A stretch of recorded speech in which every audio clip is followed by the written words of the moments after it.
ఇది మంచి పద్ధతి కానే కాదండి. మీకు ఎమ్మెల్యే మనుషులకు ఏమైనా టికెట్లు ఇవ్వాలి.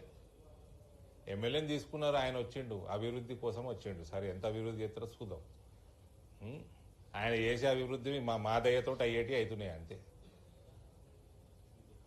నేను ఆయనతో ఫోటోలు దిగితే పెద్ద అది అడ్మినిస్ట్రేటివ్ ఫోటోలు అవి, ఆర్గనైజేషన్ ఫోటోలు కావు అవి. Nothing to do with organization. Revanth Reddy Narendra మోడీతో ఫోటోలు వచ్చినట్టు, అమిత్ షా తోటి వచ్చినట్టు ఇవి అంతే. No other. Need not read between the lines. So ఆయన అభివృద్ధి కోసం వచ్చిండు కదా, ఆ అభివృద్ధి మా వల్ల వస్తున్నది. కాంగ్రెస్ పార్టీతో లొట్టపీస్ కూడా వస్తలేదు, రూపాయి లేదా.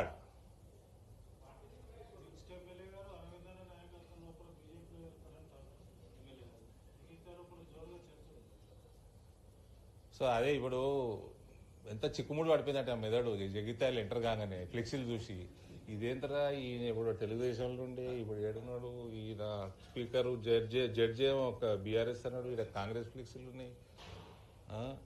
ఎల్రామన్న ఇండ్లు ఉన్నాడు, అండ్లకు పోయేటట్టున్నాడు, మళ్ళా పచ్చకండగా కప్పుకుంటాడా.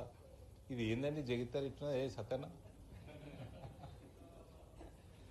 అంటే నాసుంటోడు కూడా అర్థమైతే లేదంటే చూడండి చిక్కుముడు పడిపోయింది మెదడు.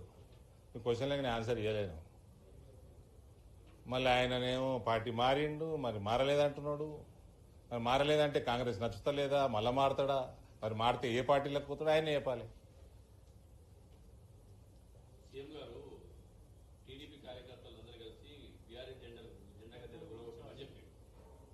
ఏంటండి సీఎం గారు ఎవరైతే టీడీపీ కార్యకర్తలు తెలంగాణలో ఉన్నారో వాళ్ళందరూ కలిసి టీఆర్ఎస్ జెండా గద్దెలు ఎక్కడ ఉన్నాయో అని కూడా అయ్యా సీఎం మీద కూడా ఇదే కన్ఫ్యూజన్ నాకు. ఆయన కాంగ్రెస్ ముఖ్యమంత్రి టీడీపీ కార్యకర్తలకు ఎప్పుడైంది?